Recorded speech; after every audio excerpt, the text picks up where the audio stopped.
Guys, किसी जमाने में भारत हॉकी का सिरमौर हुआ करता था और उसकी वजह थी हॉकी के जादूगर ध्यानचंद। बाय द वे, हमारे देश का राष्ट्रीय खेल क्रिकेट नहीं है बल्कि हॉकी है, ये तो पता है ना आपको। तो चलिए इससे रिलेटेड एक सवाल पूछता हूं।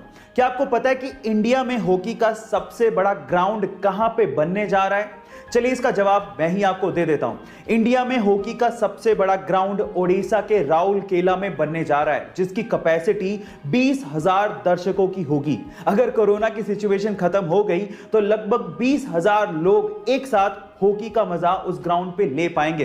बाय द वे, 2023 का वर्ल्ड कप हॉकी वहीं पे खेले जाने वाला है। गाइस, ये इंफॉर्मेटिव वीडियो आपको कैसी लगी चैट सेक्शन में जरूर लिखिएगा। देखते हैं, और अगर आप आईपीएल देखते हैं तो मेरे पास आपके लिए आईपीएल से रिलेटेड एक ऐसा सवाल है जिसका जवाब अधिकतर आईपीएल देखने वालों को पता तक नहीं होता। तो चलो मैं आपको सवाल बताता हूं, आप भी बताइएगा कि इसका जवाब आपको आता था या नहीं आता था।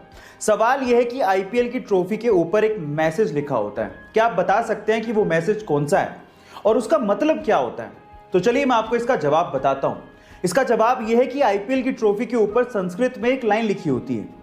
वो लाइन है यत्र प्रतिभा अवसरा प्राप्नोति ही, और उसका मतलब होता है यहां प्रतिभा अवसर प्राप्त करती है। क्या इसके पहले तक ये फैक्ट आपको पता था? और अगर नहीं पता था तो चैट का फेवरेट एनिमल कौन सा है? डॉग, कैट या कोई और एनिमल? लेकिन आज की वीडियो देखने के बाद एक और एनिमल आपका फेवरेट होने वाला है, जिसका नाम है क्योका। गाइस, क्योका एक ऐसा एनिमल है जिसको इंसानों का कोई डर नहीं है। वो बहुत आसानी से इंसानों के पास चला जाता है और स्पेशली कोई हार्मफुल एनिमल नहीं है। सबसे स्पेशल बात है उसकी स्माइल। इतनी क्यूट स्माइल आई थिंक आपने कभी किसी एनिमल के चेहरे पर नहीं देखी होगी। गाइस, क्योका के चेहरे पर कभी ना खत्म होने वाली एक प्यारी सी स्माइल रहती है, जिसे देखने के बाद आप भी बड़े खुशनुमा हो जाओगे और अच्छा महसूस करने लगोगे। गाइस, क्योका के बारे में जानने के बाद आपको कैसा महसूस हो रहा है चैट सेक्शन में जरूर। देखा होगा कि जब भी किसी को बिजली का झटका लगता है तो अधिकतर केसेस में लोगों की मौत हो जाती है। क्या इसके पीछे का साइंटिफिक रीजन आप जानते हैं? चलिए मैं आपको बताता हूं। देखिए, उसके पीछे का रीजन ये है कि हमारी बॉडी में 70% पानी है और जैसे ही हमें बिजली का झटका लगता है, अंदर का पानी जल जाता है, सूख जाता है, खत्म हो जाता है, जिसकी वजह से हमारा खून यानी कि ब्लड गाढ़ा हो जाता है और गाढ़ा होने की वजह से वो अच्छे से फ्लो नहीं हो पाता और हमारे शरीर के अंगों तक पहुंच ही नहीं पाता, जिसकी वजह से हमारे शरीर के अंग काम करना बंद कर देते हैं और उसी वजह से हमारी मौत हो जाती है। ये था इसके पीछे का साइंटिफिक फैक्ट। क्या इसके पहले तक ये साइंटिफिक फैक्ट आप जानते थे? और अगर नहीं जानते थे तो चैट सेक्शन में जरूर सवाल पूछता हूं, क्या आपने कभी जेसीबी देखी है?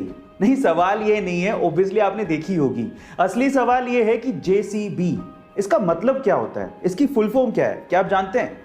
चलिए मैं आपको बताता हूं। देखिए, जेसीबी की फुल फॉर्म है जोसेफ साइरिल बॉम्फोर्ड। अब सवाल यह है कि जेसीबी की अजीब सी फुल फॉर्म आखिर बनी कैसे? तो मैं आपको बताता हूं कि जिस कंपनी ने जेसीबी को बनाया था उसके फाउंडर का नाम जोसेफ साइरिल बॉम्फोर्ड ही है। क्या इसके पहले तक ये अमेजिंग फैक्ट आपको पता था? और अगर नहीं पता था तो चैट सेक्शन में जरूर लिखिएगा और ऐसे अमेजिंग वीडियोस के लिए यूट्यूब पे हमारे चैनल को सब्सक्राइब कर लीजिएगा।